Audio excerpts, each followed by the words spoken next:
Hi అండి, welcome to Sujatha health kitchen. Today special అమ్మవారి ప్రసాదం చేసుకున్నామండి. ట్రెడిషనల్గా చేసుకున్నాం. పావు కప్పు పెసరపప్పు వేసి ఫ్రై చేశాను. దూరగా వేయించుకున్నాక ముప్పావు కప్పు రైస్ వేస్తున్నానండి. రైస్ ఫ్రై చేయాలి. ఫ్రై అయ్యాక వాటర్ పోసి వాష్ చేసి కుక్కర్లో వేసుకుందామండి. నానపెట్టిన అవసరం లేదండి.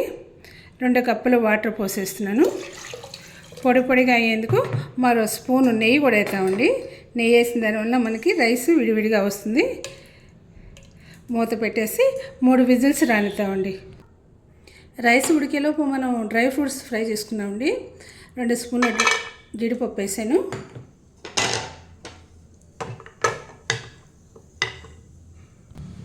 అదేవిధంగా కొబ్బరి ముక్కలు, బాదం పప్పు కూడా ఫ్రై చేసుకుందామండి. కిస్మిస్,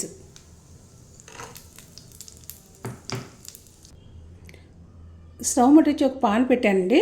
పాన్ పెట్టి ఒక పావు గ్లాసు వాటర్ పోసి ముప్పావు కప్పు బెల్లం వేస్తున్నానండి. పావు కప్పు పంచదార వేస్తున్నానండి. యాక్చువల్గా మనకి పంచదార అంటే చక్కెర పొంగల్ అనుకున్నాం కదండి, పంచదార వేయాలి. కానీ మనం హెల్తీగా ఇక్కడ బెల్లం కూడా వేసుకుందాం. మొత్తం పంచదార కావాలని వేసుకోవచ్చండి. లేత పాకం కన్నా కాస్త ఎక్కువగా ముదురు పాకం అంటే తీగ పాకం కన్నా కాస్త తక్కువగా పాకం పట్టుకున్నానండి. 3 విజిల్స్ వచ్చాయి రైస్లో ఈ పాకం పోద్దాం. ఇలా వడగట్టి పోసుకోవటం వల్ల పంచదారలో కానీ బెల్లంలో కానీ ఏమైనా నలకలు ఉంటే బయటకు వచ్చేస్తాయండి. ఇలా కలుపుతూ 2-3 స్పూన్లు నెయ్యి వేసుకోవాలండి.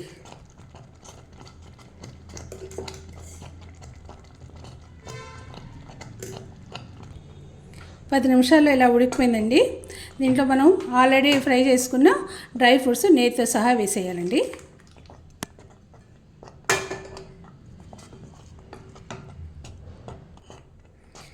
చివరిగా కొద్దిగా పచ్చకర్పూరం నలిపేస్తున్నానండి. అదేవిధంగా ఇలాచీ పౌడర్ కూడా వేసేస్తున్నామండి. 1/2 స్పూన్ ఇలాచీ పౌడర్ వేసాను.